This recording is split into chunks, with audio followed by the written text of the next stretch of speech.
Alien Isolation não é um jogo comum, e isso se deve principalmente a um único motivo: o seu inimigo. Diferente de outros jogos de terror, onde criaturas seguem padrões pré-determinados, presos a roteiros fixos e áreas específicas dentro do jogo, o Xenomorfo não segue essas regras. Ele não segue um caminho previsível, ele age como um predador que realmente está caçando você, e qualquer encontro com ele significa que ele está aprendendo com seu comportamento e que da próxima vez que você encontrar ele, o alien já terá evoluído e talvez o que você fez antes para despistar ele já não funcionará mais. Mas para entender o que torna essa criatura tão interessante, primeiro precisamos olhar para como a inteligência artificial costuma funcionar na maioria dos jogos. Afinal, inimigos controlados por IA não são algo novo. Em qualquer jogo, não importa o quão simples ele seja, ainda assim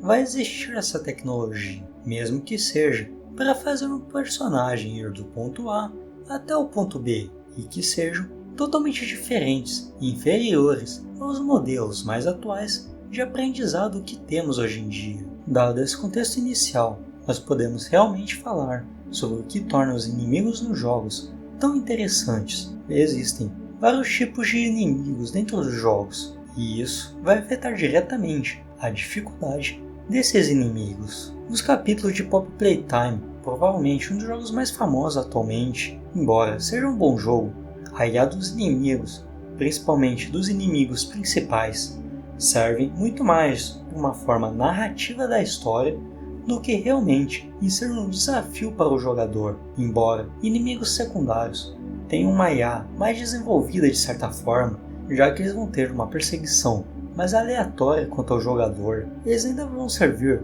muito mais para o lado da história do que na jogabilidade em si. Eles só aparecem em momentos específicos, quando eles poderiam acabar com o protagonista a qualquer momento, mas que por conveniência eles tomam decisões que favoreçam a história e não a jogabilidade em si, e que na maioria das vezes seguem um padrão bem estabelecido no caminho da perseguição, e eles não chegam a ser um verdadeiro desafio no decorrer do jogo, já que após algumas tentativas você consegue encontrar vários padrões nos seus movimentos, e como a dificuldade não é o centro do jogo, isso faz sentido.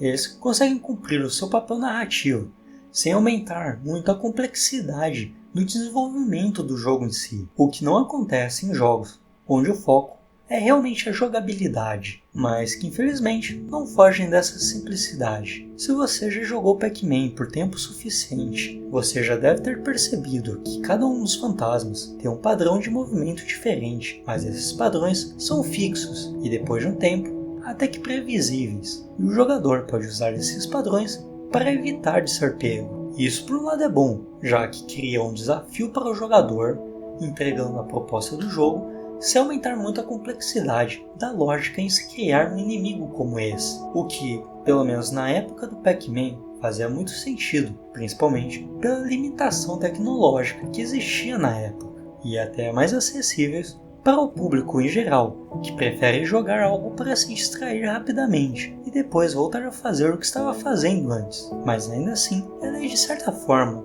bastante simples. Agora, na maioria dos jogos, eles usam um tipo de IA, onde o inimigo se movimenta livremente pelo cenário em uma rota que até certo ponto é pré-determinada, ou pelo menos restrita a uma região específica, mas só reage ao jogador quando for detectado na sua área de influência. E mesmo que eles possam ser usados para criar uma narrativa, como no primeiro caso, eles não possuem um movimento tão roteirizado, como é o caso dos personagens secundários do Poppy Playtime e até nos mobs de Minecraft, criando um ambiente como se os inimigos fizessem patrulhas e só começassem a perseguir o jogador, onde inclusive ele sabe a cada momento onde o jogador está, isso dentro do seu campo de visão, e às vezes até fora dele, onde é colocado uma rota em linha reta, até desviando dos obstáculos em alguns casos, da sua posição até a posição do jogador,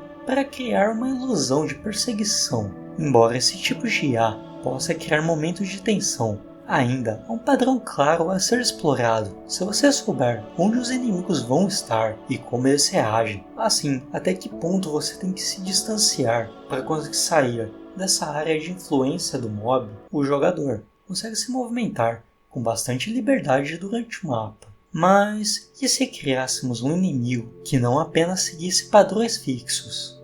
Um inimigo que não se limitasse a um roteiro pré-determinado ou a um campo de visão muito rígido, um inimigo que em vez de apenas reagir, aprendesse. Esse é o Xenomorfo de Alien Isolation. O segredo por trás do Alien ser um inimigo tão assustador não é só a sua aparência, mas na forma como ele pensa. Diferente da maioria dos inimigos em jogos, o Alien não tem um comportamento tão rígido. Ele age de forma dinâmica, criando a ilusão que ele está te perseguindo durante todo o mapa, enquanto você tenta cumprir as suas tasks. Ele te caça de forma ativa e se torna mais eficiente a cada encontro. A inteligência do Xenomorph em Alien Isolation não vem de um único sistema, mas de dois, trabalhando juntos para cumprir o seu objetivo, te caçar. De um lado, temos a IA diretora, ou IA direcional. Isso vai depender de como você vai traduzir isso, mas a Director IA, ela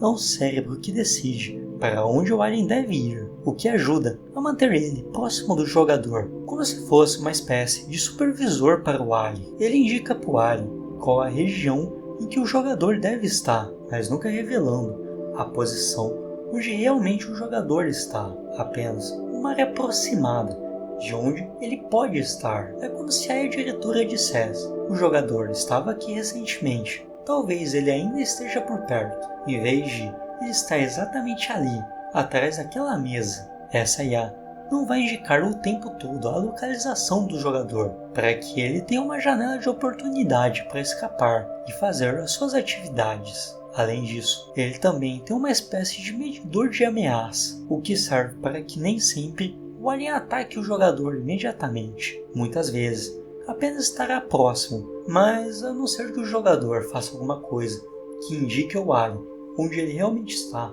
como fazer algum barulho ou tentar se esconder na frente do alien, ele provavelmente irá embora depois de um tempo e a IA diretora ficará responsável por guiar novamente ele depois de um certo tempo.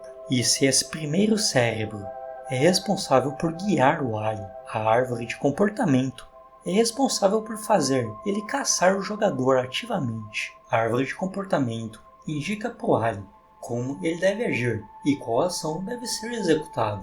Sejam coisas simples como vasculhar uma área, entrar num duto, até ações mais agressivas, como perseguir o jogador, abrir armários e até atacar o jogador.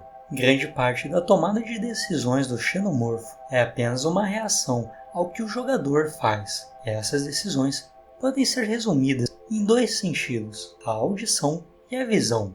Caso você se arrisque mais, o alien passará a jogar de forma cautelosa e tentará te surpreender com emboscadas ou ataques surpresas, especialmente se for ferido. Entretanto, caso você faça muito barulho, por exemplo, se você está com o radar ligado por muito tempo, ele também irá verificar o que causa esse barulho e, ao ter você em seu campo de visão, ativará a área de comportamento de perseguição até que você seja abatido ou consiga fugir. A mesma coisa para a visão, dependendo da proximidade que você estiver dele e do que você estiver fazendo, ele irá fazer alguma ação diferente, e essa sequência de dados que você envia para ele a cada momento farão ele moldar o seu comportamento. Se ele te vir se escondendo, ele irá vasculhar o lugar. Se ele te vir virando um corredor, ele irá seguir aquele caminho até te perder de vista. Outro caso que pode acontecer é caso você comece a ferir ele com muita frequência, usando uma arma específica. Se você usar muitas vezes o lança-chamas, é provável que com o tempo, ao invés dele simplesmente fugir, ele comece a te atacar e depois ir embora. E com o tempo, ele pode acabar só te matando de uma vez, mesmo você usando esse item, como se fosse perdendo o medo dessa ação, quanto mais você reforçar esse comportamento. O curioso é que muitas ações não estão disponíveis para o alien desde o início do jogo.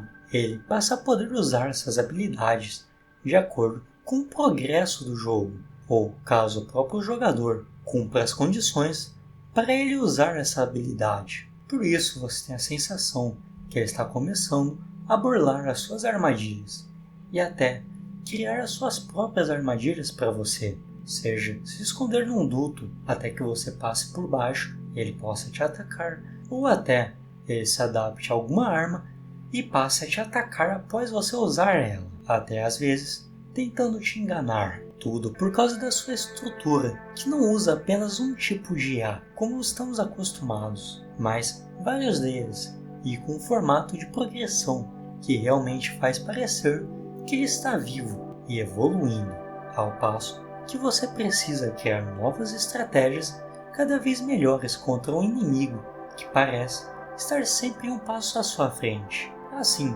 toda essa sensação que o xenomorfo evolui durante o decorrer do jogo faz com que pareça que ele se adapte, pareça que ele está aprendendo com você, e faça esse um jogo que até hoje tem uma IA extremamente sofisticada se compararmos com outros tipos de jogos. E se você gostou desse vídeo, eu tenho certeza que você vai gostar desse outro que está aparecendo aqui na tela. E não esqueça de deixar o like e se inscrever no canal para mais vídeos como esse. Eu te vejo no próximo vídeo e até mais.